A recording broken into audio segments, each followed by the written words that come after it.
Bienvenue sur la chaîne Emotion Liberté d'être. Je me présente, Myriam Pelletier. Je suis une gestionnaire, une entrepreneur. Je suis nouvellement aussi thérapeute énergétique et professeure de yoga. Ma mission avec cette chaîne-là, c'est qu'on se libère des tabous par rapport à la santé mentale et la croissance personnelle.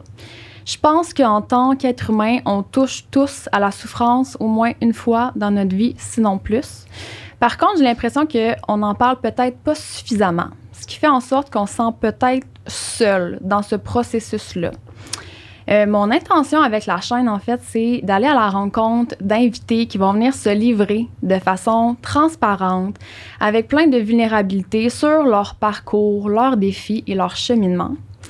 Donc, mon invitée d'aujourd'hui, je suis vraiment, vraiment honorée pour vrai qu'elle soit là. Je suis une de ses clientes. Elle est professionnelle en sexualité, c'est bien ça, le terme. Elle crée du contenu qui brise des tabous par rapport à la sexualité. Je trouve que son contenu est extrêmement décomplexant et je crois que j'en ai besoin et beaucoup de gens en ont besoin. Allô, Anne-Marie. Allô, merci pour cette belle intro. Ça me fait plaisir. Vraiment un gros merci pour vrai d'être là. J'apprécie vraiment. Je te le dis à toutes les fois qu'on se croise. C'est sincère. J'aime vraiment ce que tu fais comme contenu. Ça me rejoint. Je trouve que on en a besoin du contenu que tu crées. Je pense que tu te concentres beaucoup pour les femmes. Oui. Ça se peut. Oui. Donc, c'est ça. Tu as un contenu, comme je mentionnais, qui est décomplexant. Parce que, puis tu brises aussi des tabous. Tu sais, c'est beaucoup aligné justement avec ma mission à moi, qui est de briser les tabous par rapport à la santé mentale. Puis la sexualité fait partie aussi d'une santé mentale et d'un équilibre. 100%. Fait que c'est entre autres de ça qu'on va parler aujourd'hui. Mais comme je t'ai dit, j'aimerais vraiment ça qu'on apprenne plus à te connaître toi parce que, comme on discutait avant justement l'entrevue, tu fais très peu de contenu par rapport à ta vie personnelle. Puis moi, j'étais curieuse d'aller creuser un petit peu là pour apprendre plus à te connaître. Es-tu willing avec ça? 100%. Mais tu sais, je veux juste te dire aussi merci pour l'invitation. Tu sais, je pense que c'est grâce à des personnes comme toi que je continue à mettre de l'avant le projet que j'ai commencé il y a peut-être 2 ans. Puis, ça me fait toujours plaisir de savoir que je suis capable d'aller toucher les femmes parce que oui, c'est effectivement ma population cible. Puis, c'est vrai que je parle pas souvent de moi. Ouais. J'ai comme toujours eu l'impression que les gens me suivaient plus pour mon contenu que pour moi, si on veut. Ouais. Donc, quand je suis invitée dans un podcast ou peu importe, quand j'ai l'occasion de parler, c'est pas de moi dont je vais parler. Ouais. Ils veulent tes connaissances, ils veulent te poser des questions par rapport au sujet. Bien, inévitablement, on va parler de sexualité. Là. Je pense que c'est relié. Ouais. Puis c'est un sujet que, tu sais, particulièrement, moi, j'aime. Puis je trouve qu'on n'en parle pas suffisamment. Fait que c'est sûr qu'on va rebondir sur le sujet. Mais c'est ça, j'aimerais vraiment ça te permettre, tu sais, permettre aux gens d'en apprendre plus sur toi, personnellement, peut-être des facettes qu'ils connaissent pas de toi. Fait que je sais pas si tu voudrais juste commencer par te présenter brièvement, à savoir qui tu es, parce que j'ai mentionné ton titre, mais t'es plein d'autres choses que ça. Ben c'est ça, en fait, comme tu l'as mentionné, je suis professionnelle en sexologie, ce qui veut dire que j'ai un baccalauréat en sexologie. J'ai aussi un certificat en études féministes. Et le pourquoi du certificat en études féministes, si on veut parler un peu plus de moi, c'est que j'avais pas les notes pour rentrer en sexo. Okay. Donc, je me suis rendue au registrariat de l'UQAM, puis j'ai demandé à ce qu'on m'aide. J'avais pas les notes. Au cégep, là, j'étais vraiment pas l'étudiante modèle. J'avais de la difficulté à scorer. Pas parce que j'avais pas les capacités pour le faire. J'étais prise dans une espèce de tornade. Mes parents s'étaient divorcés. Moi, je faisais de la gymnastique aussi quand j'étais jeune. Okay. Je faisais du 25 heures semaine. J'ai fait les championnats canadiens. Tu sais, je me suis rendue quand même loin. OK. Puis, mes parents se sont divorcés en même temps que j'ai lâché la gym. Puis c'est comme si toutes mes structures de vie ont tombé en même temps.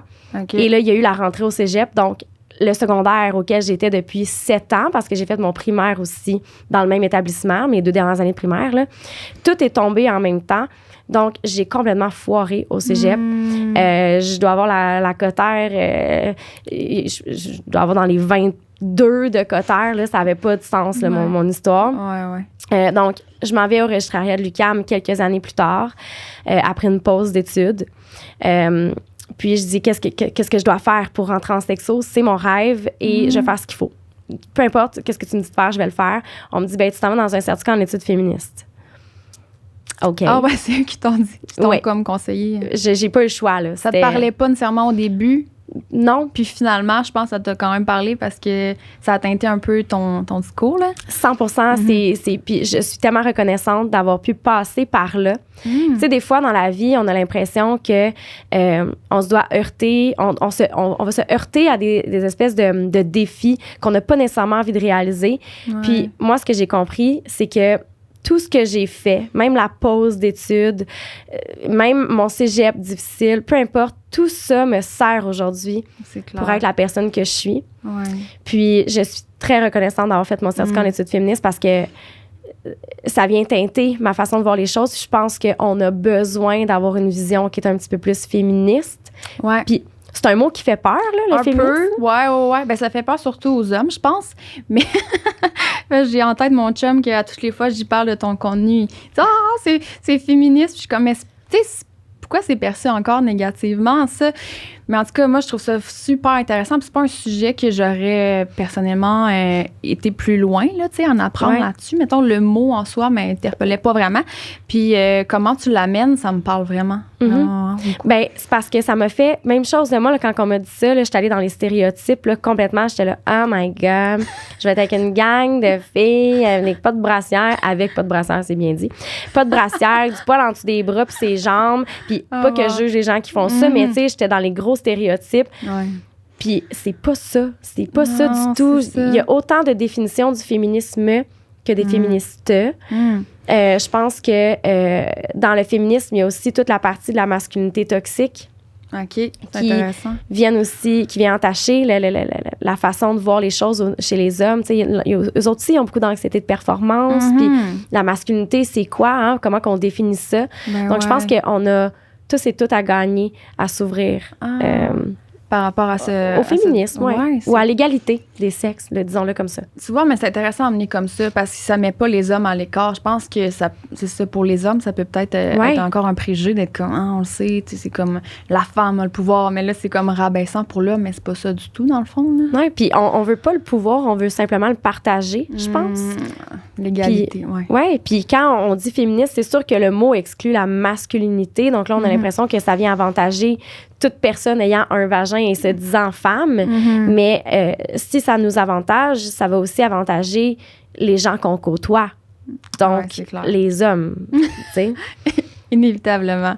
Puis tu mentionnes que la sexualité, c'était ta passion, dans le fond. Mais de où c'est parti ce désir-là? Tu sais-tu? C'est une foule de bonnes questions. Puis c'est pas la première fois qu'on me la pose, cette question-là. Puis j'ai toujours la difficulté à répondre. Parce que d'aussi loin que je me souvienne, ça a toujours été un sujet pour lequel j'ai eu une énormément grande ouverture. Je me rappelle que je faisais des cours d'éducation avec mes amis. Là. Je me rappelle d'une amie qui m'avait dit, j'avais comme accroché le sein, puis elle m'avait dit « Hey, touche pas à ma noune ». Elle m'avait dit ça. Puis là, j'étais partie à rire. Je dis « Attends une minute, là, on recule. Noune ». Je dis « Wow, là, on a un petit cours d'anatomie à faire. » Tu sais, on avait 13-14 ans. Puis là, j'ai dit « Ben ça s'appelle un mamelon. » Puis, tu sais, j'avais 13-14 ans. On était au secondaire. Puis, j'avais appris à cette amie-là comment insérer un tampon, je veux dire, de l'autre côté de la porte, là. Mais, tu sais, de pas savoir quel trou. Tu sais? Ah, mais je repense à moi. Ah, mais coudonc! On le sait pas. On le sait pas. Moi, c'est ma belle-mère. Puis j'étais comme, vas-tu venir m'aider? T'es comme, tu peux-tu demander à ta mère? Ah, c'est trop drôle. Ben oui. Puis, tu sais, je veux dire, tu t'insères un tampon, t'as 13, 14 ans, t'as tes règles, 12 ans, tu sais, je sais pas à quel âge, tu sais, je veux dire. Sauf que Là, tu insères quelque chose dans ton corps, un corps étranger. Puis là, tu te dis, il y a plusieurs trous. Puis là, mettons que je le mets dans le mauvais trou, là. Qu'est-ce qui se passe, tu sais? Mais c'est drôle, mais c'est... Puis ça prouve qu'il y a un manque d'éducation. Ben, mon Dieu, t'sais? oui. T'en as-tu eu, toi, finalement, une éducation ou, tu sais, c'est quand même drôle que tu avais ces connaissances-là. Ouais. Aussi jeune, es-tu allée les chercher par toi-même? Ou... Je le sais même pas. Ça a tombé du ciel. Ouais, pour vrai. Non, mais j'ai juste toujours eu une curiosité. J'ai toujours observé mon corps. J'ai toujours regardé dans le miroir.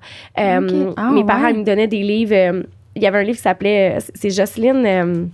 son famille m'échappe, mais c'est full sexuel. J'avais reçu ça à Noël. Ah, OK. Tu sais, mettons que je me touchais quelque part, là, puis que ça m'intriguait. Je me rappelle, j'avais pas de sein à l'époque. Puis là, je m'étais grattée, puis j'avais comme trouvé ma glande, ma mère, tu sais. Puis j'étais allée voir mon père, puis j'étais comme, papa, j'ai comme une bosse. Puis il me dit, va voir ta mère, là. Tu sais, il y a comme une limite à ce que je peux te répondre. Mais j'ai toujours juste...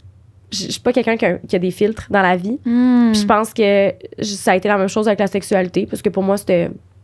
Je veux dire, ça fait partie de la vie.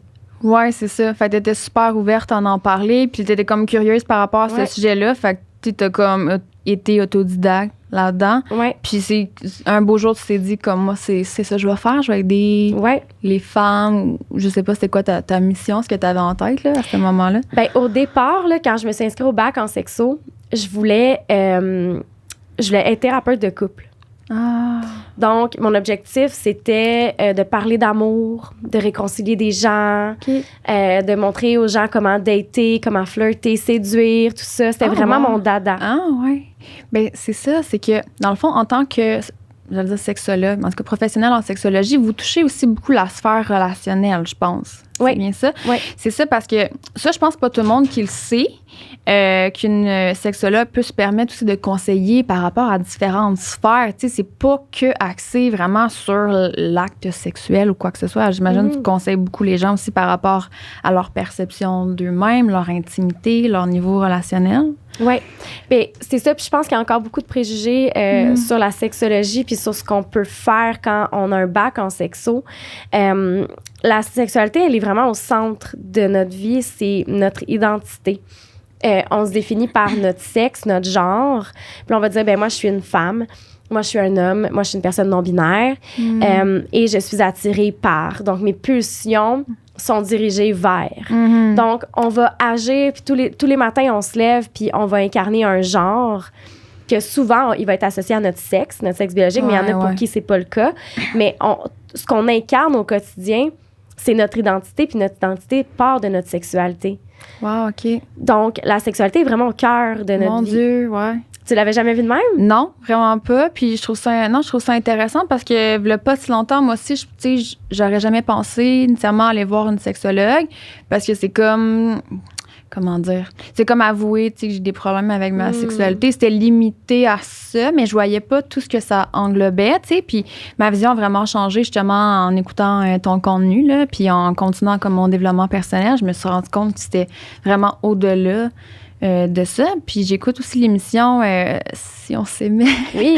Puis je suis comme, oh my God, je la veux dans ma vie, là. Je me souviens même pas son nom, j'ai un blanc. C'est Louise Sigouin, si je me trompe pas. Ça se peut que je l'ai débattu au niveau du nom de famille, là. Mais quelque chose comme ça.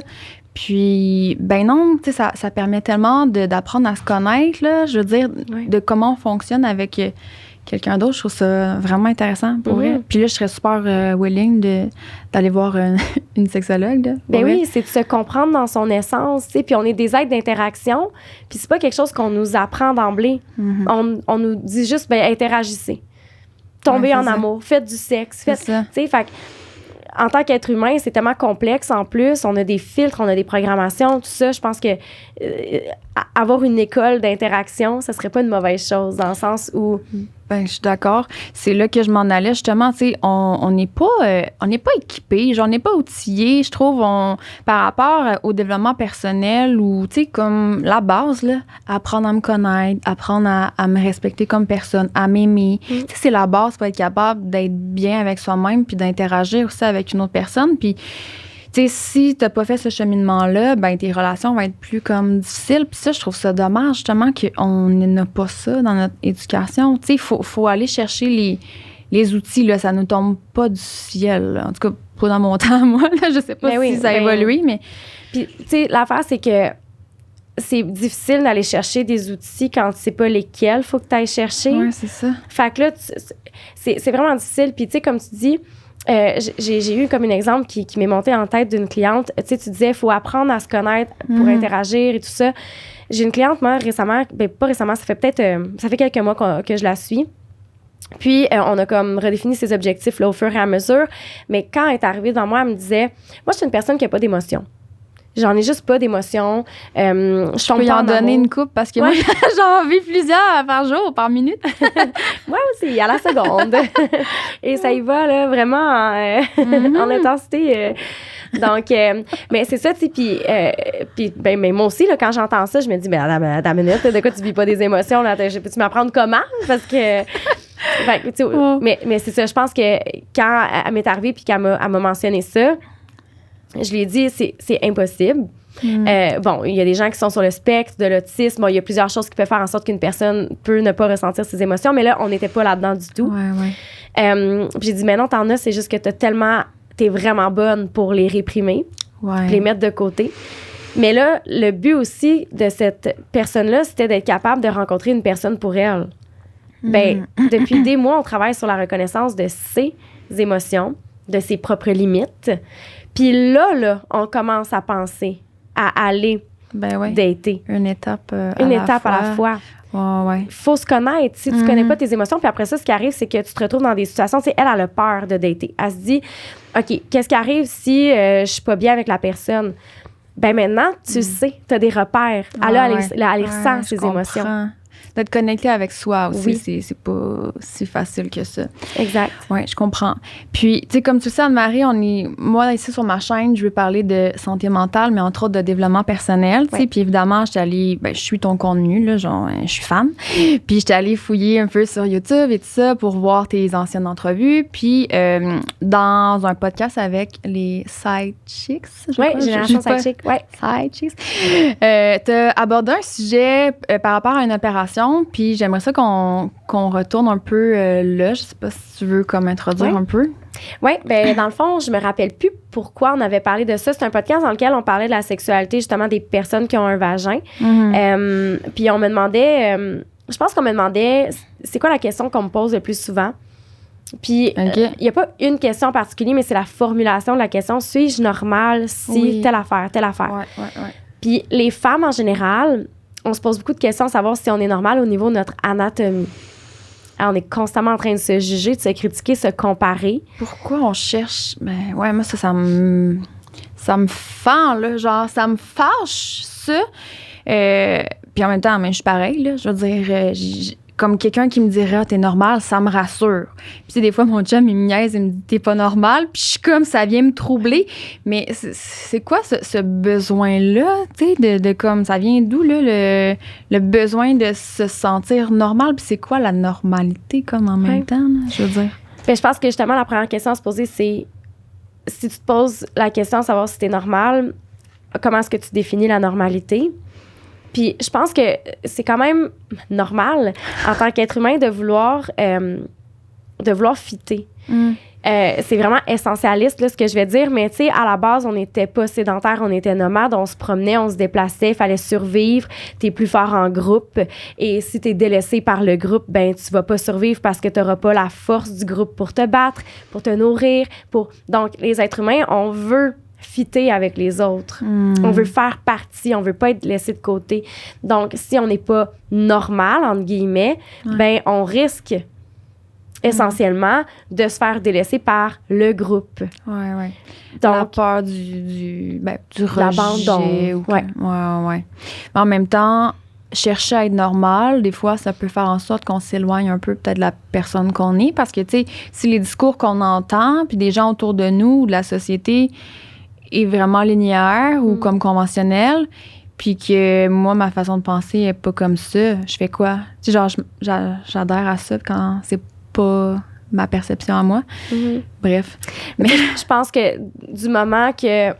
C'est sûr qu'il y a des choses qu'il faut rester dans ce qui est éthique et moral là, dans la vie, mais je pense que tu sais... Puis ça, c'est un des bons côtés des réseaux sociaux, c'est que puis tu sais, je le vois, je vais prendre un exemple au niveau de la sexualité, les fétiches, OK? Puis tout ce qui est vraiment autour de ça, ben toi, tu penses que tu es la seule à avoir ce désir-là.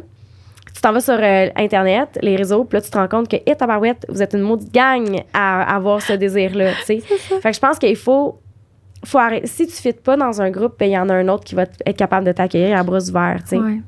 C'est drôle que tu dises de ça parce que que tu parles de ça, parce que, exemple, sur les sites de porno, justement, quand tu tapes une catégorie, t'es que, phew! Elle existe! Je suis normale! Elle existe, la catégorie. Oui, c'est ça.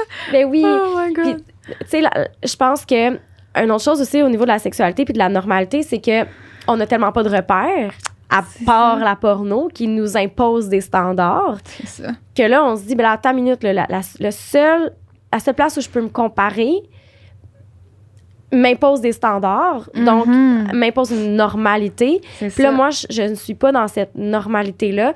Donc, quand il y a une plateforme comme Au lit avec Anne-Marie qui existe, ben là, tu t'en vas vérifier. Hey, moi, là, je suis de telle façon, est-ce que je suis normale? Mais la réponse, c'est tout le temps oui. Pour vrai, là, j'ai jamais dit non à quelqu'un. C'est rassurant. C'est rassurant. Ouais, vous êtes normaux, je vous le dis. Tout est correct. Puis, l'histoire au niveau de... On revient à la chirurgie. Ouais. Ce qui arrive, c'est que dans le podcast dont tu parles, j'ai dévoilé que moi, j'avais eu une chirurgie au niveau de la vulve. Donc, j'ai eu une labiaplastie qu'on appelle. Okay. Donc, j'ai fait raccourcir mes grandes lèvres. Quand j'avais... C'était en 2013. J'avais... Ça fait un petit bout, là. Ouais. J'avais 25 ans, je pense. Puis, pourquoi j'ai fait ça? C'est que... Puis là, je veux qu'on fasse un disclaimer. Je t'en avais parlé. Je veux pas faire la promotion de cette chirurgie-là parce que c'est en grande augmentation depuis quelques années, justement parce que la porno nous impose un certain standard au niveau des corps, au niveau des vulves, etc. Fait qu'il y a il y a de plus en plus de femmes qui ont recours à cette chirurgie-là. Et je veux pas nécessairement la promouvoir, mais je pense qu'il y a un message à passer derrière ça. Exact. Pourquoi je me suis rendue à avoir cette chirurgie-là, c'est que quand j'avais 14 ans, il y a eu un 11 ans là, entre le moment où j'ai commencé mes complexes puis la chirurgie. Quand j'avais 14 ans, j'étais dans l'autobus, je revenais de l'école un soir, une journée comme une autre. Et les gars de secondaire, moi j'étais en secondaire 2, puis les gars de secondaire 3 avaient amené des magazines Playboy dans l'autobus. Et à ce moment-là, c'était la pornographie qui était accessible parce que on est du temps où est-ce qu'il n'y a pas Internet. Non, c'est ça, en effet. Que tu écoutes la porno comme qui griche dans ta télé. Bleu nuit, je crois. Ouais, genre, là, où tu sais, comme tu mettais les postes louches, là, puis là, tu voyais comme la porno qui griche, puis t'essayais de voir à travers le grichou. En tout cas, je sais pas s'il y en a qui vont se reconnaître. Probablement. Fait que, il y a le magazine porno, c'est la première fois que je vois des corps nus, outre le mien, celui de ma mère. Je veux dire, je porte pas attention au corps nu de ma mère. Là. Ouais. Et là, je regarde les femmes qui sont 100% désirées par les gars avec qui j'interagis dans l'autobus. Puis ils ont toutes la même vulve. Toutes pareilles. Toutes pareilles. Une craque, pas de petites lèvres. Oui, c'est ça. Je me rappelle encore du malaise qui m'envahissait, là. Ah ouais, elles sont vraiment belles. Puis là, moi, je suis comme, hey, c'est pas ça pas en tout que j'ai dans mes bobettes, là. Arrive à la maison, va regarder mes grandes lèvres, moi, qui dépassent. En passant, c'est 100% normal. Oui, le pourcentage est élevé, hein? Ben oui, il y a plus de petites lèvres. C'est pas les grandes lèvres. En fait, tantôt, je dis les petites lèvres grandes que les grandes lèvres. Ouais, c'est ça. Je me suis pas fait raccourcer les grandes lèvres, les petites lèvres que je me suis raccourcées. Ouais. C'est qu'ils étaient grandes, là. Je me suis dit. Fait qu'ils dépassaient. Ils dépassaient. Puis le pourcentage est vraiment élevé, là, il y en a bien plus de ça que de lèvres qui dépassent pas. Et pourtant, on penserait pas ça. Puis ça aussi, je l'ai appris dans la dernière année avec toi, puis j'étais comme, aïe aïe! Ouais. Ben oui, puis là, moi, de commencer à questionner tout le monde dans mon entourage, je te l'ai dit, j'ai pas de filtre. Fait que là, moi, je découvre quelque chose sur mon corps, je suis comme, toi, là, t'as dépasses-tu? Puis toi, là, il y en a qui me disent, ben moi, il y en a juste une qui dépasse un peu. Ouais, mais un peu de comment, mettons? Parce que moi, ça dépasse tant, mais est-ce que mon temps est acceptable versus le Fait que j'ai commencé à questionner toutes mes amies sur l'apparence de leur vulve. Et j'ai jamais été capable d'enlever ce complexe-là de ma tête. Tu sais, j'en ai parlé avec mes parents. Mes parents étaient comme, c'est normal, Anne-Marie, tu sais, t'as pas à t'en faire. Pour vrai, puis mes premiers rapports sexuels, c'était la pénétration. Il y a personne qui avait touché à ma vulve, ni même avec les mains, avec la bouche. Je refusais catégoriquement qu'on me touche, outre que par la pénétration. OK. Fait que pendant longtemps, mes rapports sexuels se limitaient qu'à la pénétration. Fait que ça a teinté ta sexualité, c'est clair. 100%. Puis ton rapport avec toi-même aussi. Je me détestais. Puis à l'âge de 25 ans, j'ai décidé de passer à l'action. OK. Fait que ça a été long, là, c'est ça, comme 10 ans quasiment. Là. J'ai commencé les démarches plus jeunes, mais j'allais voir des gynécologues qui me disaient, ben voyons donc, je me rappelle, là, ils disaient, eux, t'étais normale. Oui.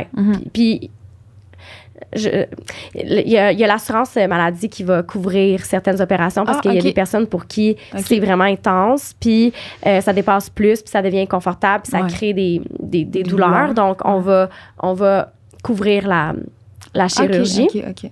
Mais moi, il n'y avait aucun moyen, là, que je... Puis tout le monde me disait, t'es normal, je ne touche pas à ça. On n'a pas à toucher à ta vulve, tout ça. Puis là, écoute, il a fallu que j'aille au privé.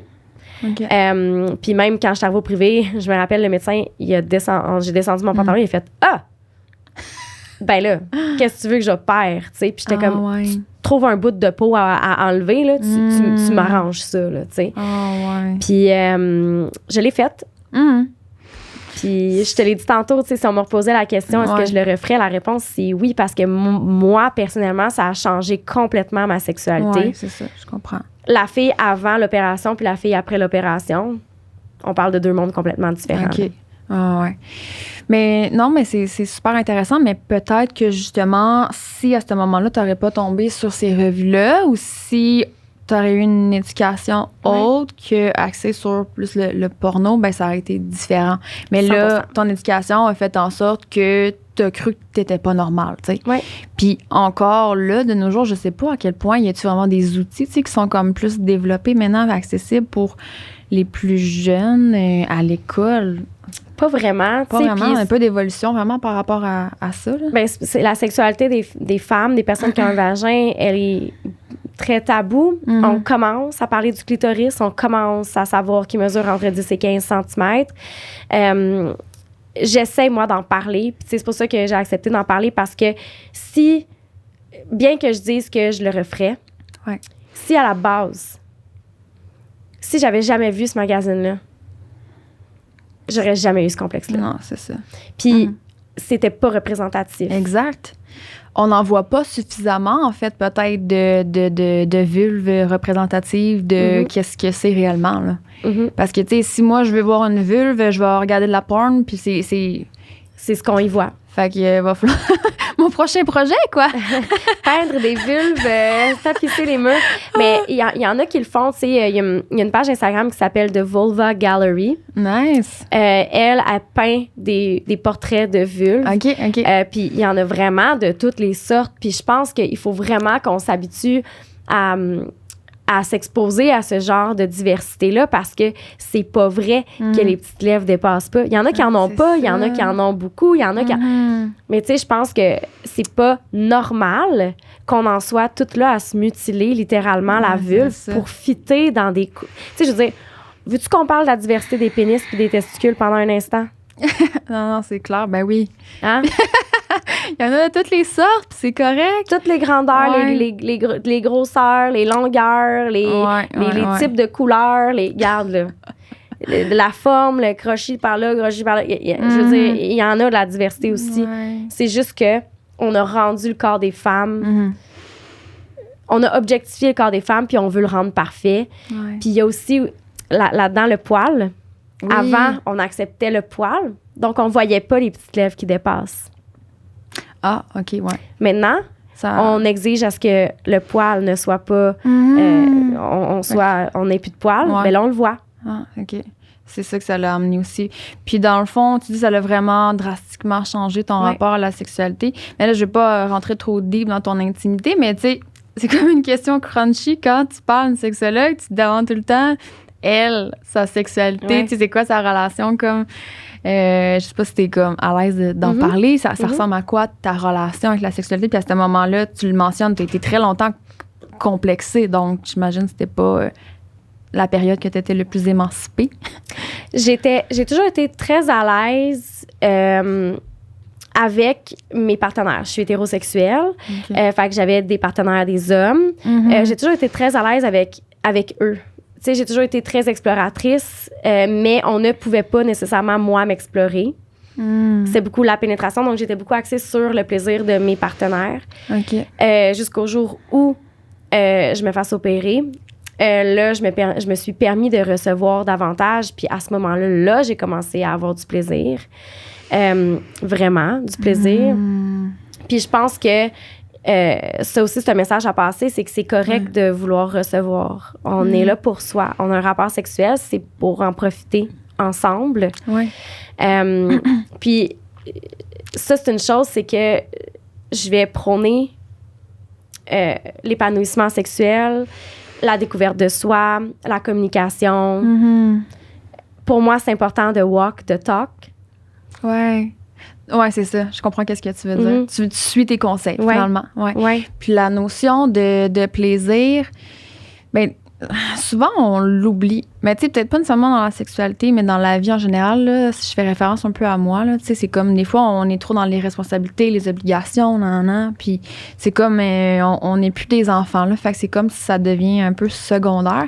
Et pourtant, tu sais, c'est tellement important, puis justement, tu sais, si on met pas ça de l'avant, la notion de plaisir dans notre sexualité, ça peut en devenir comme une genre de responsabilité à un moment donné. Fait que ça pourrait-tu expliquer, des fois, la différence entre la libido, des hommes ou des femmes, justement, peut-être parce que les femmes, c'est un peu plus complexe d'atteindre le plaisir, comme? OK. Je suis vraiment contente que tu amènes ça parce que tu dis quelque chose d'important. Tu me demandes si c'est plus complexe pour les femmes d'atteindre le plaisir. Puis la réponse, c'est non. C'est pas plus complexe. C'est pas plus complexe, mais on a une méconnaissance du corps des femmes. Prends ta gang de chums, là, puis demande-leur toutes de dessiner une vulve puis d'écrire chacune des parties de la vulve. Prends ta gang de filles, demande-leur de dessiner un pénis puis d'écrire les parties du pénis. On va voir qui score le plus haut. Ça risque d'être ta gang de filles. On connaît super bien le pénis, les testicules, tout ça. Mais la vulve est complexe. On sait pas trop, on s'y perd. Il est où le clitoris? Qu'est-ce qu'il y a de l'air? Puis, mon Dieu, c'est clair. C'est comme, comment est-ce que moi je fonctionne? Comment toi tu fonctionnes? On est toutes différentes. C'est pas que c'est plus complexe, c'est que on sait pas comment nécessairement stimuler. Puis, on est tellement axé sur le pénis dans un rapport sexuel, quand on parle de rapport hétérosexuel, que on oublie peut-être des fois de demander à la partenaire qu'est-ce que t'aimes, comment est-ce que je peux te stimuler, montre-moi comment tu aimes être stimulé. Puis, on passe à la pénétration qui est, tu le sais, là, c'est ma statistique préférée, c'est seulement une personne avec un vagin sur 5 qui va atteindre l'orgasme grâce à la pénétration. Oui, ça, je le répète oui, à tout le monde. Crions-le sur les toits, tu sais, puis c'est 9 sur 10 qui atteignent l'orgasme avec une stimulation externe, directe du clitoris. C'est fou. Puis, écoute, j'ai 31 ans, puis j'ai appris, je pense, dans la dernière année ou 2 dernières années, la forme du clitoris, là, justement, parce qu'on connaît juste le petit bout qui sort. Puis là, j'étais comme... What the fuck, genre, j'étais pas au courant de ça, que comme ça allait en dedans, puis tout ça, tu sais, fait que c'est quand même fou, là, tu sais, Fait que, encore une fois, c'est que c'est peut-être pas full accessible, l'éducation par rapport à ça. Fait que c'est d'aller chercher nous-mêmes l'information. De s'exprimer, de pas avoir de la difficulté, tu sais, puis ça, c'est une autre chose. Je pense que quand tu apprends à connaître ton corps puis son fonctionnement puis que tu te permets de le découvrir, ça devient plus facile de partager aussi ton plaisir avec l'autre. Puis plus tu as du plaisir, plus tu as de la satisfaction, plus tu as du désir. Donc, c'est un cercle vicieux qu'il faut vraiment essayer de déconstruire le plus tôt possible. Puis, tu sais, je vais parler d'une autre expérience que j'ai eue. Tu sais, j'ai eu des rapports sexuels avec un homme qui avait jamais eu de partenaire stable. Donc, il avait jamais eu de blonde dans sa vie. Il avait 30 ans. Il n'y avait jamais de blonde, donc évidemment, tu accumules les expériences. Il n'y avait vraiment jamais rien de stable. OK. J'étais sa première relation stable, si on veut. Et je lui ai, au début, là, quand on avait des rapports sexuels, je n'étais pas sûre de mon affaire. Là, c'était vraiment très pornographique. Là, Puis là, à un moment donné, j'ai dit, OK, wow, doux, il faut y aller plus doucement. Puis je lui ai appris comment me stimuler. Puis là, ben, il était capable de m'offrir un orgasme en stimulant mon clitoris externe, puis grâce à la pénétration. Puis je lui ai demandé, est-ce qu'il y a déjà d'autres femmes dans ta vie qui t'ont demandé de les stimuler au niveau du clitoris externe? Okay. Puis il m'a dit non, t'es la première. Puis j'étais là, ah ouais!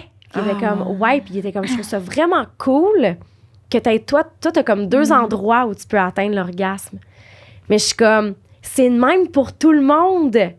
Fait que t'imagines-tu toute la gang qui a passé avant moi? Lui, il savait pas ça, là. Ouais. C'est fou. Fait que On est gêné de l'exprimer, genre. Puis on s'aide pas soi, puis on n'aide pas les autres après. Ben non. Puis lui, là, à partir de maintenant, tous les prochains rapports sexuels qu'il va avoir, ben il va pouvoir offrir ça à ses partenaires. Fait que c'est un cadeau que je lui ai fait en me faisant plaisir, finalement. Ouais. Puis ça m'est déjà arrivé aussi d'avoir des partenaires, puis avoir un peu l'impression que il me dit, pas que je suis pas normale, mais comme, ah, c'est la première fois. Ben, tu sais, parce que je pense que ça peut peut-être être difficile aussi pour eux d'être comme, je le savais pas, tu sais, il faut que j'aille là, nanana. L'ego qui embarque, là, c'est comme, ben, c'est la première fois. Puis là, tu sais, je suis comme, ben là, tu sais, c'est moi qui est pas normal, tu sais. Fait que là, on s'aide comme pas en femmes de faire ça, tu sais, de comme pas le nommer, là. Ben, puis t'as bien raison, c'est quelque chose de... Tout le monde. Ben, il faut le dire. Toutes les femmes. Parce que ce qui arrive aussi, c'est que ça m'est arrivé à avoir des clientes qui me disent, ben, j'ai pas d'orgasme avec lui. OK. Est-ce que tu en as parlé? Oui, puis il me dit qu'avec toutes les filles avant, ça a fonctionné. Attends, là, rewind. Peut-être qu'il n'y en a pas une avant qui a parlé. C'est ça. Qui a dit quelque chose. Comme toi, en ce moment, tu es en train de rien dire puis il pense qu'il fait la job. C'est ça. De s'affirmer. Là. Mais c'est ça, c'est pas... Je comprends que c'est pas si facile que ça. Il faut avoir fait un cheminement aussi avec soi là, pour savoir comment aimer ça puis être capable de le communiquer de la bonne façon. Parce que ça peut être aussi dit comme... Ça peut être difficile aussi à verbaliser là, à une autre personne sans le blesser là, pour pas avoir l'impression qu'il y a une pression de performance ou quoi que ce soit. Mais de guider. Ouais. Tu sais, de dire, j'aimerais ça si tu pouvais faire telle chose. Ou dès que la personne fait quelque chose de bien, dire, hey, ça, j'ai vraiment apprécié ça. Puis parce que j'ai apprécié ça, c'est quoi, je pense que j'aimerais essayer telle affaire. De l'amener positivement. Je veux dire. Ça peut pas être mal perçu. Ça peut pas être mal perçu. Puis après ça, s'il y a un manque d'ouverture de la part de l'autre personne, si c'est bien fait, ben, il faut questionner. Tu sais, est-ce que c'est le genre de personne avec qui je souhaite avoir des rapports sexuels compte tenu de mon ouverture? Est-ce que je mérite quelqu'un? Est-ce que je mérite pas quelqu'un qui a la même ouverture, qui a la même ouverture, tu sais? Exact. Ouais, je comprends. Mais pour répondre à ta question que tu m'as posée il y a littéralement 20 minutes. on a des bulles. Tu sais, je pense que plus t'as de plaisir, plus t'as de satisfaction, plus t'as de désir. Puis c'est pas qu'il y a un écart entre les hommes et les femmes. C'est simplement qu'on fonctionne différemment. C'est pas plus complexe d'une façon ou d'une autre. C'est simplement d'apprendre comment on fonctionne puis à le communiquer, tout simplement. Puis le plaisir devrait être mis en priorité, en quelque sorte. Ben, en voulant dire que c'est important, là. Tu sais, le plaisir en soi, là, comme c'est normal de le vouloir, là, ça, là. Ben oui, sinon, pourquoi tu as des rapports sexuels? Ouais, c'est ça. Par devoir, par responsabilité? Ça serait pas juste... Ouais. Puis je change complètement de sujet parce que j'aimerais ça qu'on en discute ensemble, plus tôt, justement, avant d'embarquer dans l'enregistrement. J'ai eu en fait Marie-Ali, puis là, on parlait justement de son histoire, son épuisement professionnel, nanana. Puis tu me mentionnais que, tu sais, toi aussi, je te vois aller, là, puis je suis comme, t'es une girl boss, là, littéralement. Je le vois, tu sais, que justement, tu gères ta plateforme, t'es vraiment sur un feu roulant, et je pense que tes choses vont vraiment bien. Je veux savoir comment tu te sens, tu sais, puis c'est quand même récent que tu as lancé aussi ta plateforme. Je pense que tu crées du contenu, là, c'est comme, ça fait quoi? Ben là, tu parles de ma plateforme Réponse sexuelle ou Instagram? Instagram, mettons. Ça a commencé par là, je pense. Oui. Ça fait 2 ans. Wow, OK. Ouais, ça fait 2 ans que j'ai mon Instagram, mais la première année, j'étais encore aux études. J'étais en stage, je finissais mon bac, puis je travaillais à temps partiel, fait que j'avais pas nécessairement le temps de le nourrir tant que ça, mon Instagram. Fait qu'une fois de temps en temps, je faisais un petit post ici et là. Mais c'est vraiment quand j'ai gradué, en avril 2020, si je me trompe pas, on était en confinement, où on sortait du premier confinement de la COVID. Fait que moi, j'ai fini mon bac, dans le fond, en confinement. OK. En grosse pandémie mondiale qu'on ne comprenait pas qu'est-ce qui se passait. Puis, à ce moment-là, j'ai été capable de mettre toute mon énergie dans ma page. Puis, du jour au lendemain, je me suis virée de bord. Puis, j'étais dans la grosse performance, la grosse production. Puis, ça a juste boomé d'un coup. C'est incroyable. En peu de temps, quand même, parce qu'il y a une belle audience en ce moment. Oui. Fait que tu as vraiment fait beaucoup de travail, j'imagine, par rapport à ça. Oui. Bien, ça a été, c'est ça. Ça a été on travaillait 7 jours sur 7, des heures. Quand tu dis on, c'est parce que c'est une équipe? Non, ben on. Toi? Je dis on, là, mais c'est moi, je travaillais. Mais là, maintenant, j'ai une équipe, là, oui. Oui, OK. Mais je leur demande pas de travailler 7 sur 7, clairement pas. Sinon, il y a personne qui voudrait travailler avec moi. Mais oui, puis tu sais, même ma première adjointe, c'est quelqu'un qui est venu me voir sur Instagram puis qui m'a dit « T'as complètement l'air overwhelmed. » Écoute, je recevais, là... Oh mon Dieu!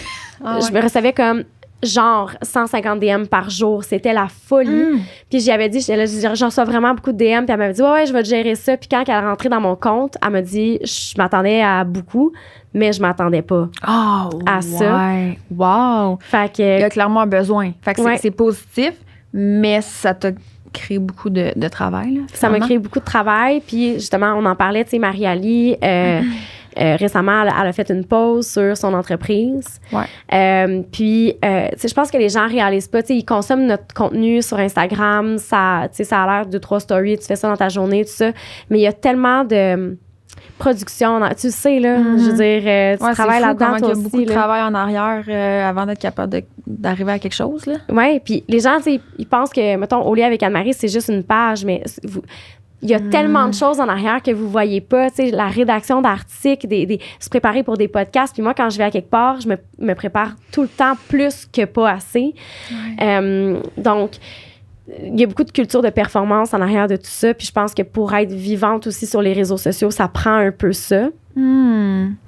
Pourquoi tu te demandais, dans le fond, parce que tu t'exigeais à toi-même de travailler 7 sur 7, c'est pas parce que tu avais un patron ou quoi que ce soit, c'est toi qui s'est glissé là-dedans? Je suis devenue une yes girl. Dire oui à tout. Pas être capable de mettre ses limites. OK. Puis à un moment donné, tu te brûles par les deux bouts. Parce que tu voulais prendre toutes les opportunités, genre? Oui. Tu sais, quand t'es entrepreneur, tu sais jamais quand est-ce que ça va arrêter. Tu sais jamais si ça va continuer. Tu sais, comme c'est beaucoup d'incertitudes. Puis là, ça venait à moi sans que j'aie besoin d'aller chercher pour les opportunités. Je comprends. Donc, juste dire oui. À un moment donné, là... Ça a été trop. Fait que t'es allé chercher de l'aide éventuellement quand t'en as eu besoin? Ou? Ben, la vie est bonne. La vie est bonne. Puis je sais pas si t'en passes sur ton podcast, mais tu sais, je crois un peu beaucoup à tout ce qui est l'énergie. Puis la vie, elle nous aime. vers toi ce que t'as besoin. Exact. Puis la vie nous aime. Puis si je pense qu'on appréhende la vie de cette façon-là, quand on vit une épreuve, de se dire, OK, la vie, elle m'aime, la vie va m'aider à passer à travers. Puis on dirait que les choses sont juste arrivées dans ma vie facilement. Donc, j'ai un mentor. Puis cette personne-là est arrivée dans ma vie au moment où j'étais comme, OK, là, je pense que j'aurais besoin de quelqu'un pour m'aider. Tu sais, quand t'es entrepreneur, là... T'apprends sur le tas, là? T'as pas le choix. Il n'y a pas d'école. Oui, je pense qu'il y en a peut-être une, mais même là, je suis sûre que ça rendrait pas justice. À la réalité de l'entrepreneuriat, j'imagine. Ça peut te donner des skills de départ, là, mais t'es face à toi-même, puis c'est des essais-erreurs, puis t'apprends, là. Exact. Puis comme tu mentionnes, il y a un stress aussi en arrière d'être comme, tu sais, je veux performer, je veux que ça fonctionne mes choses. Donc là, t'en es venu à comme accepter les opportunités, puis là, oui, puis là, j'ai eu mon mentor qui est rentré dans ma vie, puis qui a commencé à questionner tout ce que je faisais dans le sens où il me disait, ben pourquoi t'engages pas quelqu'un pour faire ça? Puis là, je me disais, ben voyons, je peux pas engager quelqu'un pour faire ça. Puis là, il me disait, ben en quoi est-ce que tu peux pas engager quelqu'un pour faire ça? Donc là, je me suis mis à engager. Puis là, j'ai une équipe derrière moi qui me permet de plus profiter de la vie. Puis ça m'a vraiment sauvé la vie. Là.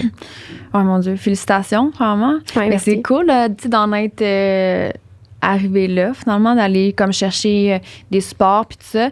Puis finalement, cette personne-là t'a appris que t'étais pas obligée de tout faire par toi-même.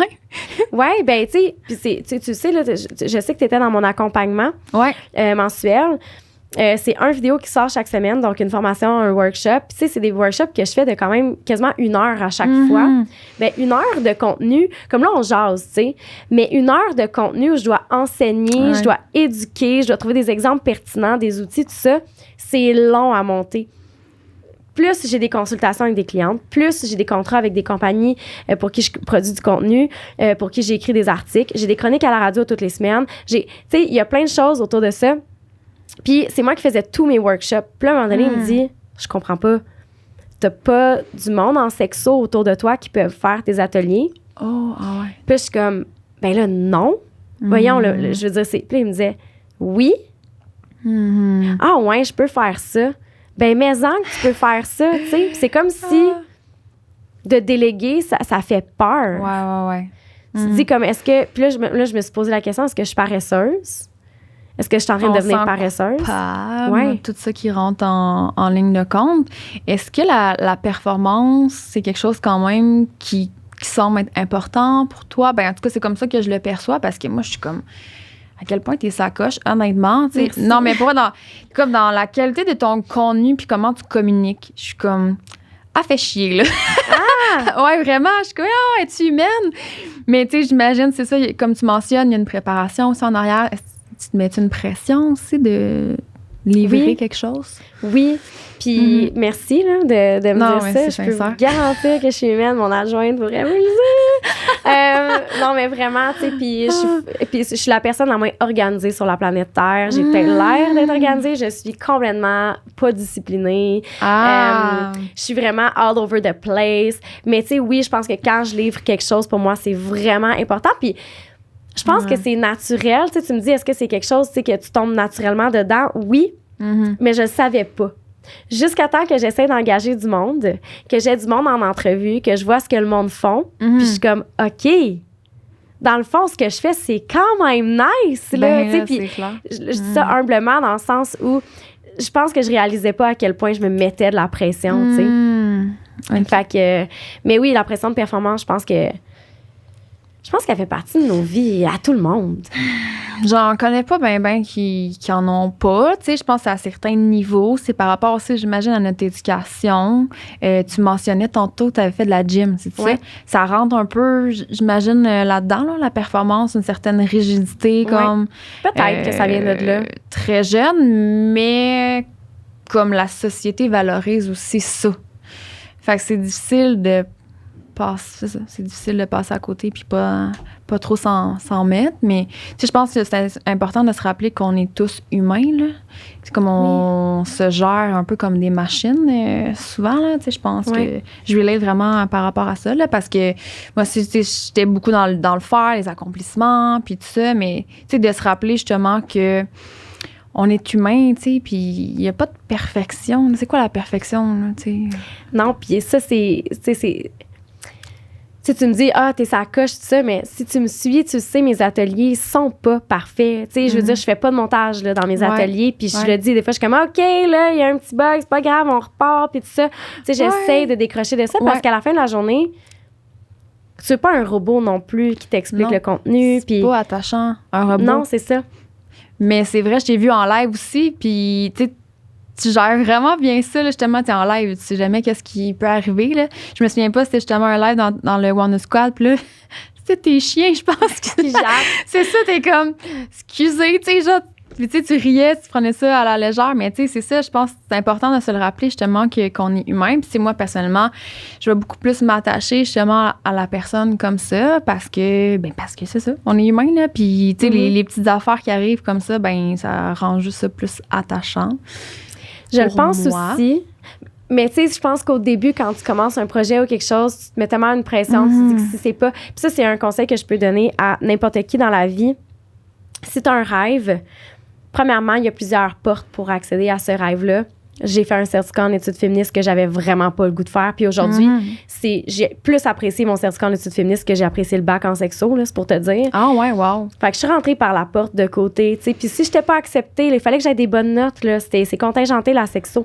Si je n'étais pas acceptée, ben c'est pas grave, j'allais faire autre chose parce que c'était là que j'allais me rendre, tu sais. Puis je pense que quand tu as un rêve, quand j'ai parti au lit avec Anne-Marie, j'avais une amie avec qui je travaillais dans le temps qui me disait, j'étais là, ah, OK, mais là, attends, je vais m'acheter un décor, là, je vais faire mes capsules dans mon lit, je vais m'acheter un décor, je vais... Là, elle me disait, non, juste fais-le, commence, mets un pied en avant de l'autre. Puis si j'avais attendu d'avoir le décor parfait avec les connaissances parfaites, avec le vocabulaire parfait, avec les cheveux parfaits, avec... Ben, je me serais pas rendue là où ce que je suis aujourd'hui. T'en aurais jamais créé, maybe, là, du contenu, là. Ouais. Tu sais, c'est de se permettre d'être débutante aussi. Mais tu vois, c'est une autre chose qui est peut-être pas full valorisée. T'es comme, c'est mon premier podcast, tu sais, genre, est-ce qu'on peut me permettre d'être humaine, puis d'apprendre, puis d'évoluer, tu sais? Fait que, Puis, tu sais, tu me l'as dit avant qu'on commence à enregistrer, t'es comme, ah, tu sais, j'ai quand même une petite nervosité, tu sais. Mais c'est correct de l'avoir, cette nervosité-là, parce que ça veut simplement dire que tu y tiens. Ouais, ça, c'est sûr. Tu sais, puis tu veux que les gens aient autant de passion que toi à écouter ton podcast que tu l'as à le faire. Exact. Mais à la fin de la journée, il y a, tu sais, qui viennent s'asseoir là s'ils sont pas contents, tu sais. Puis ça prend du courage de faire ça. Puis, tu sais, je pense qu'il faut que tu embraces ça. Totalement. Puis que tu te files. Faut que, tu sais, c'est hot, là. Toi, t'as dit, moi, là, je décide de le partir, mon podcast. C'est ça, peu importe. Puis, no matter what. j'attendais pas le timing parfait parce que je pense qu'il serait jamais venu. Mais merci, je suis comment? Tu me redonnes. Ben oui, mais il faut s'empower, tu sais. Ben oui. Puis en m'en venant, je parlais, puis là, j'arrête pas de parler, mais tu sais, je veux vraiment que. J'ai vraiment envie que tout le monde se sente vraiment empowered là-dedans. Puis, tu sais, en m'en venant, je parlais avec une amie qui me disait qu'elle était dans une relation, tout ça. Puis, dans la vie, là, je pense qu'il faut que tu te sentes comme si c'est toi le prix à gagner. Puis, je pense que quand tu as cette perception-là de toi-même, sans t'enfler la tête, ben automatiquement, je pense que tu te mets à attirer des choses différentes dans ta vie, puis des choses qui sont positives. Puis, tu as l'impression de le mériter, tu le mérites, tu le laisses, tu te mets en mode recevoir. Ouais. Oh, ouais, totalement. Puis sentez-vous de même dans votre sexualité aussi. Ouais, puis c'est un cheminement. Tu sais, si vous vous sentez pas comme ça en ce moment, c'est correct aussi. Mais tu sais, c'est ça, c'est peut-être de prendre le temps de le faire, ce cheminement-là aussi, de comme libérer du temps, tu sais, parce que, pour faire exemple avec moi, tu sais, c'est comme le travail ou les responsabilités prenaient toute la place, puis je laissais comme pas de temps pour apprendre sur moi-même, pour évoluer, pour grandir. Fait que, tu sais, ça, je le répète souvent à travers les podcasts, justement, de comme libérer notre horaire pour, justement, évoluer comme personne. Hein? Parce que, tu sais, c'est fou, là, ce que ça peut amener à soi, puis aussi comme aux autres autour de nous. Puis, est-ce que tu en fais des développements personnels, toi? Trouves-tu le temps d'en faire? Je te dirais que vraiment pas dans la dernière année. Puis justement, j'ai commencé à me sentir vraiment pas bien. Donc, je me suis permis de partir en vacances cet été, tout ça. Puis quand j'en ai un peu parlé avant le podcast, mais tu sais, quand je suis revenue de vacances, j'ai eu comme une petite claque en pleine face. Parce que c'est comme si, en allant en vacances, j'ai arrêté d'être au lit avec Anne-Marie, puis j'étais Anne-Marie. Ouais. Puis des fois, tu oublies qui tu es à travers tout ce que tu dois faire. Oh, ouais, je comprends. Tu sais, j'ai une image, j'ai des choses que je dois faire. Tu sais, j'étais vraiment beaucoup dans la performance. Puis de m'en aller en Italie cet été, ça m'a comme enlevé de ma performance pendant un instant. Puis ça a été vraiment déstabilisant. Puis quand je suis revenue, ça m'a comme un peu rentré dedans. Puis j'ai commencé à faire des retraites spirituelles que j'anime maintenant. Là, j'ai encore rendu ça. Mais oui, j'ai des retraites spirituelles. Puis de juste retourner à la base. Je sais pas si tu connais Vipassana. Ouais, t'en parlais tantôt, la retraite de silence, là. Oui, de méditation. Ouais. C'est 11 jours dans le silence, tu médites, tout ça. Puis je l'ai fait 2 fois quand même. Ouais. Ouais, je suis quand même quelqu'un qui, dès que je sens qu'il y a quelque chose qui fonctionne pas dans ma vie, ben je me dis, OK, comment je peux faire pour évoluer là-dedans, tu sais. Fait que des retraites. Mais, puis, tu l'as fait récemment ou? Je l'ai fait pas cet été, l'été passé. OK. Puis à un an avant aussi. OK. Fait que c'est un outil pour toi. Ouais. pour faire le vide, j'imagine. Te recentrer sur toi, là. Ouais. Puis je pense que avec le temps, quand tu commences à prendre soin de toi, au début, tu sais pas quoi faire. T'es comme, prendre soin de moi. Ouais, c'est ça. Qu'est-ce que je fasse? Que je mange des chips en regardant Netflix? Tu sais, c'est ouais. comme, si c'est ça que ça te tente de faire, fais-les. Mais je pense que, je sais pas si toi, t'as comme découvert ça sur toi-même, mais on a toute notre petite routine qui nous ramène à l'essentiel. Ouais, puis c'est ça. Puis tu sais, il y a peut-être pas un chemin tracé, là, tu sais, comme pas une marche à suivre, là, sinon ce serait facile, là. Voici les étapes pour aller bien, le bonheur. Mais non, c'est ça, c'est que le bonheur, je pense qu'on a chacun notre définition, puis c'est de trouver notre propre définition de qu'est-ce qui nous rend heureux.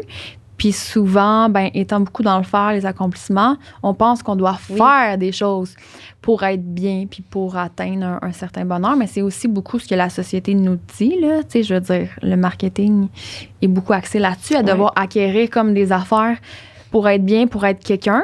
Ouais. Mais dans le fond, tu sais, je me rends compte de plus en plus que le bonheur, c'est comme dans la simplicité, là. Puis à travers tous les gens que je rencontre ici, c'est justement, j'ai rencontré Mélanie qui est dans une bataille avec le cancer. Puis je suis comme, tu sais, j'essaie de pas brailler tout le long, là, parce que c'est comme les messages qu'elle disait, j'étais comme, faut les comprendre, faut pas attendre que, que ça nous tombe du ciel, là, une épreuve comme celui-là pour s'en rendre compte à quel point que le bonheur, c'est pas genre dans la course folle là, du succès, puis d'atteindre tel poids, puis d'atteindre tel chiffre, là, genre, bref, en même temps, c'est bien vouloir faire de l'argent, là, tu sais, j'ai pas de jugement par rapport à ça. Je trouve ça beau, l'ambition. Je trouve ça beau faire des sous, puis c'est parfait. Mais à un moment donné, c'est que la course folle, là, comme, est épuisante, là. Oui, puis on perd l'essence de tout ça. Oui, c'est ça. Puis on se sent comme pas suffisant. Puis c'est ça. À un moment donné, il faut juste dire stop à tous ces messages-là qu'on reçoit qui nous dit comme, c'est ça, qu'on n'est pas enough, qu'on doit être plus, acheter plus, faire plus, puis retourner aux sources. Tu sais, comme ma mère m'a toujours dit ça, la simplicité. Puis je me souviens que pour moi, c'était comme un peu négatif, parce que je me disais, moi, je suis pas née pour un petit pain. Tu sais, je sais pas si c'était de l'ego, là, ou je sais pas trop c'était quoi, mais tu sais, c'est ça, je viens d'une famille très conventionnelle, tu sais, puis je viens de Rimouski. Puis, tu sais, c'est comme le discours, justement, de apprécier les choses, le contentement, nanana. C'est comme si moi, j'avais associé ça à quelque chose de négatif, à quelqu'un qui faisait pas les efforts pour aller chercher plus. Puis, tu sais, là, c'est ça. En pognant la trentaine, t'es comme... Ah, qu'elle avait raison, dans le fond. Tu sais, j'étais pas d'accord sur tous les points là, avec elle, mais c'est vrai que le bonheur, c'est ici maintenant, comme dans la simplicité, comme ça coûte rien, d'apprécier les discussions que tu as avec tes amis, d'apprécier comme la nature, de prendre un bain, de comme whatever. Tu n'as même pas d'affaires à acheter. Si tu veux, tu peux t'acheter des cristaux puis plein d'affaires, là. Tu sais, c'est cool. Mais c'est ça, t'as rien à t'acheter, t'as aucune action là, à faire. C'est exactement ça. De te laisser comme voguer dans le moment présent. Puis, est-ce que tu vas te permettre ça bientôt, justement, avec tes vacances? Oui. Tu as eu tes vacances récemment? Ben récemment. Fais-tu bout? Oui, ben en fait, c'est ça. Je pense que quand je suis revenue de l'Italie, c'était exactement ça. C'était de dire... Je ne suis plus du tout dans la simplicité. Je suis complètement dans la performance. Qui suis-je? Wow, OK. Tu avais l'impression d'être un peu déconnectée de toi-même, genre? Oui, parce que j'étais au lit avec Anne-Marie, mais je n'étais pas Anne-Marie. C'est ça. Puis je me sentais imposteur. Modèle. Ah, ouais? Oui, parce que je me disais, mais là, attends, tu sais, je suis qui, moi, à travers tout ça? Puis là, parce que moi, j'ai tout vécu ça dans la COVID, donc on était confinés. Là, on sort de la COVID. Je suis qui, moi, pas dans la COVID, avec une nouvelle identité, avec des nouveaux accomplissements, avec... Tu sais, ça a été... Puis moi, j'ai une rupture amoureuse dans la COVID, dans le fond, puis il a fallu que je vive ça chez moi, toute seule, en bâtissant mon entreprise, tout ça. Fait c'est beaucoup de défis. Ouais. Puis là, tu te demandes, t'es qui après tout ça? Tu sais, là, j'étais plus toute seule, j'interagissais avec des gens. Donc, puis quand j'ai commencé à aller dans des retraites, je savais que c'est ça qu'il fallait que je fasse, puis c'est juste arrivé à moi. On m'a juste dit « Hey, ça te tente-tu de venir dans une retraite? » Puis j'étais comme « Hey, c'est... » Tu sais, quand je te dis que la vie, elle nous aime, là, ben... C'était aligné, tu avais besoin de ça. Oui. Je savais que c'était ça que j'avais besoin. J'arrêtais pas de dire le mot retraite sortait de ma bouche constamment. Puis on m'a offert d'aller dans une retraite. Puis ça m'a tellement fait du bien parce que ça m'a permis de m'aimer en dehors de mon titre, en dehors de mon rôle. Retrouver ton identité autre que par le faire puis ta carrière, mettons. Puis c'est en respirant, en bougeant mon corps, en écrivant, en contemplant la nature. On était dans la nature. C'est juste tellement des petites choses simples, mais qui ont un impact sur le long terme sur moi. Tu sais. Fait que définitivement, j'en ai en janvier qui s'en viennent des retraites. J'en ai 2. Je les anime, mais j'en profite vraiment beaucoup. Ouais. Puis il y a des petits voyages qui s'en viennent là si on peut, là, parce que là, on s'en vient. Tu me donneras le lien si jamais c'est ça pour qu'on puisse faire la promotion de ça. C'est avec Dosha Yoga. Oui, c'est avec Dosha, oui. C'est ça. Donc, j'ai l'impression qu'on est vraiment alignés, puis j'ai l'impression qu'on va se recroiser parce qu'on est comme un peu dans un même cheminement, je pense. Ouais. Puis je trouve ça vraiment beau. Pour vrai, ça a été le fun de découvrir justement ta face cachée. Puis moi, je te dirais de pas... personnellement, de pas te gêner à l'afficher parce que, comme déjà que je pense qu'il y a beaucoup de gens qui t'adorent et qui suivent ton contenu, mais je suis sûre qu'ils s'attacheraient encore plus à la personne que t'es. Tu sais, si tu te permettrais encore plus, peut-être, d'être sur tes réseaux sociaux, mais tu sais, la décision t'appartient, mais moi, je te dirais que je suis certaine que ça serait vraiment bien accueilli, genre, parce que c'est ça, découvrir l'humain aussi en arrière qui est totalement, c'est quoi, parfaitement imparfait, tu sais, au final. Puis je trouve ça beau. Tu sais, même si t'es un modèle, tu vis tes choses aussi, là. T'as des défis comme tout le monde, 100%. Là, tu sais. Fait qu'il faut pas t'imposer la perfection parce que, my God, c'est beaucoup trop lourd. Merci, c'est vraiment gentil. Puis, tu sais, je te souhaite vraiment du succès aussi dans ton projet. Tu sais, je te vois aller aussi. Tu sais, on est souvent entrés en communication dans la dernière année. Puis, je sais que tu travailles fort sur toi-même. Puis, je pense que c'est un statement que tu te sois partie de ce podcast-là. Je pense que c'est peut-être...